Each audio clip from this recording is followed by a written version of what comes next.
Hello guys, আমি আছি আপনাদের সাথে মোহাম্মদ কামরেখা ইসলাম। আজকে টক শোতে আপনাদেরকে বিশেষভাবে আমন্ত্রণ এবং স্বাগতম। আজকে আমাদের সাথে আছে বাংলাদেশ ক্রিকেট বোর্ডের অধিনায়ক এবং মায়ের দোয়া ক্রিকেট বোর্ডের অন্যতম প্লেয়ার নাজমুল হোসেন চুন্টু, যার কথা না বললেই নয়। অন্যতম বেয়াদব, জঘন্য, ফালতু এবং আরও অনেক আছে, কিন্তু এগুলো বলা যাবে না যেহেতু উনি আমাদের সামনে আছে। যাই হোক, আর একটা কথা, আজকের অনুষ্ঠানের বিশেষ আকর্ষণ হচ্ছে দেশের বালতি, দশের বালতি, এবং আমাদের সাথে আছে পানীয়, কোমল পানীয়, এবং আছে আমাদের সাথে সরিষার তেল, এবং আরও হচ্ছে একটি অন্যতম খাবার যেটার নাম হচ্ছে চাল ভাজা, যেটি আমাদের যে অধিনায়ক খেলে এবং অধিনায়কের দায়িত্বে যদি সবাই খায়, স্ট্রং হয়ে যায় সকল প্লেয়ার এবং ম্যাচ যেটার অন্যতম কারণই হচ্ছে চাল ভাজা। তো আর কথা না বলিয়ে আমরা এখন চলে যাবো আমাদের গল্পের মূল পর্বে। তো মূল পর্বে যাওয়ার আগে একটু শুনে নেই নাজমুল হোসেন শান্ত ভাই কেমন আছেন, কেমন নাই। ছোট ভাই ভালো আছো রে? আছি, আলহামদুলিল্লাহ, মোটামুটি ভালোই আছি। যাই হোক, নাজমুল হোসেন শান্ত ভাই কিন্তু অনেক ভালো আজকে আছে। Today perform what happening.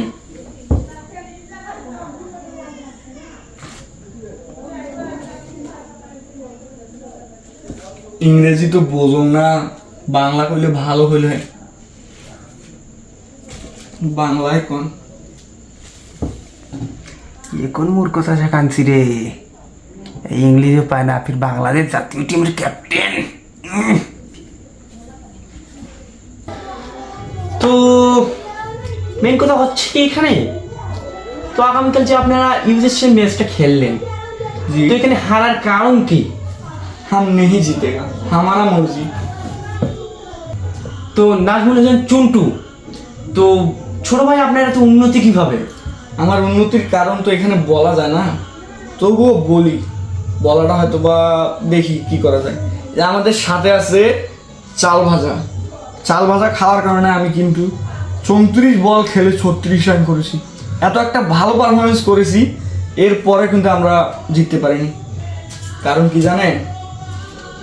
কারণ হচ্ছে মায়ের দোয়া কিন্তু এত দূর আসেনি, আমেরিকায় আসেনি মায়ের দোয়া। তো ভাই কি যেন বললেন, আমি শুনতে পাই নাই। আচ্ছা যাই হোক, ওটা কোনো বিষয় না। তো আরেকটি প্রশ্ন আছে যে এত ভালো খেলার পরও আপনার ম্যাচটা হারলেন কেন? তো একটা কারণ হতে পারে, যেটা আমি আইডিয়া করতেছি আর কি। তো আপনি যেহেতু চালটা খেয়ে এত ভালো একটা পারফরমেন্স দেখিয়েছেন, তো বাকি টিম মেম্বাররা কি চাল ভাজাটা খায়নি? না না, তারা এই চাল ভাজাটা অনেকে খেয়েছে, যারা যারা ভালো পারফরমেন্স করেছে। যেরকম দেখেন আপনি, যে আমরা অনেকে বলেছি যে এটা খাও, যেরকম ধরেন লিটন দাসকে কিন্তু আমি বলেছিলাম যে তুমি এটা খাও, সে খেয়েছে এবং সে অতিরিক্ত খাওয়ার কারণে, সে অসুস্থ হওয়ার কারণে তাকে আমরা কিন্তু নিতে পারিনি। ও আচ্ছা, এটা হচ্ছে মেইন কারণ, বুঝতে পারছি। তো যাই হোক, যে ভুলগুলো আছে আপনাদের মাঝে, ভুলগুলো কিন্তু সমাধান করতে হবে এবং আমাদের ম্যাচটা উইন করতে হবে পরবর্তীতে। জি, আমরা স্কিল নিয়ে আমরা ট্রেনিং করতেছি। আমাদের কিন্তু স্কিল নিয়ে কোনো সমস্যা নেই, আমাদের একমাত্র সমস্যা হইতেছে আমাদের মন মানসিকতা ভালো নেই। এই যে দেখেন, আমাদের মায়ের দোয়াটা ঠিকভাবে আমেরিকা এসে পৌঁছাতে পারেনি। ও আচ্ছা, বুঝতে পারছি। আসলে কথাটা হচ্ছে এখানে কি জানেন, বাংলাদেশ এখানে এবং আমেরিকা এখানে, এই ডিফারেন্সে আছে অনেক আবহাওয়া, দেশ, বাড়িঘর এবং বায়ুপথে চলাচল করে প্লেন, হেলিকপ্টার আর অনেক যানবাহন। তো এখানে দেখা যাচ্ছে হয়তো মারা দোয়া করছিল, কিন্তু বাতাসের টানে দোয়াটা অন্য জায়গায় গিয়ে লাগছে, এটা হতে পারে কিন্তু। জি, আমরাও এটা নিয়ে ভাবতেছি, দেখা যাক, সামনে আরও চেষ্টা করতেছি, আমরা স্কিল নিয়ে ট্রেনিং করতেছি। আর আমাদের যে বাবা মা আছে তাদেরকে সকলকে তোমাদের মধ্যে জানাই দিতে পারি যে তোমরা সকলকে পাঠায় দাও। আপনারা যারা মিডিয়া জগতে আছেন তাদের কাছে আমার একটাই রিকোয়েস্ট, আপনারা আমাদের বাবা মাকে সবাইকে বলে দিবেন আমাদের যেন তারা দোয়া করে, মন খুলে যেন দোয়া করে, এ আল্লাহ আমাদেরকে জিতিয়ে দাও আল্লাহ। আর একটা কথা, সব থেকে বড় যে কথা, আমেরিকাতে কিন্তু 6টা দেশের প্লেয়ার আছে। তাদের 6টা দেশের মানুষ কতগুলো হইতে পারে আপনি একবার ভাবেন। আমাদের বাংলাদেশে যেরকম 20 কোটি, অন্য দেশে যদি 20 কোটি করে থাকে, 6 দেশে 120টা কিন্তু হয়। 120টা কোটি মানুষের যে দোয়া, 20 কোটি মানুষের দোয়া দিয়ে কিন্তু আমরা পারবো না। এইটা হইতে পারে একটা হারার কারণ।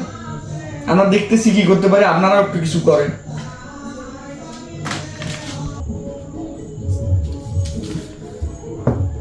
তো যাই হোক, এখন কিন্তু আমরা আমাদের আলোচনার শেষ পর্যায়ে চলে এসেছি।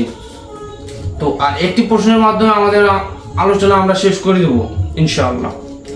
তো এখানে দেখা যাচ্ছে প্রায় সব দলই বিশ্বকাপ উইন করতেছে।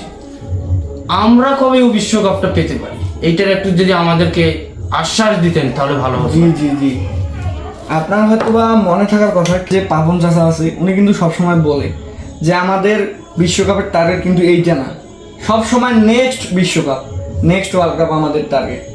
আমরা এইটা জানি, দেখা যাক সামনে কি হয়। নেক্সট ওয়ার্ল্ড কাপে আমরা বিশ্বকাপটা পাবো, সবসময় মাথায় রাখবেন নেক্সট বিশ্বকাপ। তাহলে নেক্সট বলতে বলতে যদি আমরা পরের বিশ্বকাপে চলে যাই, পরের বার সামনের বার, তো সামনের বার তো তাহলে আপনারা বলবেন যে নেক্সট। আমাদের জাতি কিভাবে আপনারা প্রতারণা করতেছেন, এটা কিন্তু ভালো না।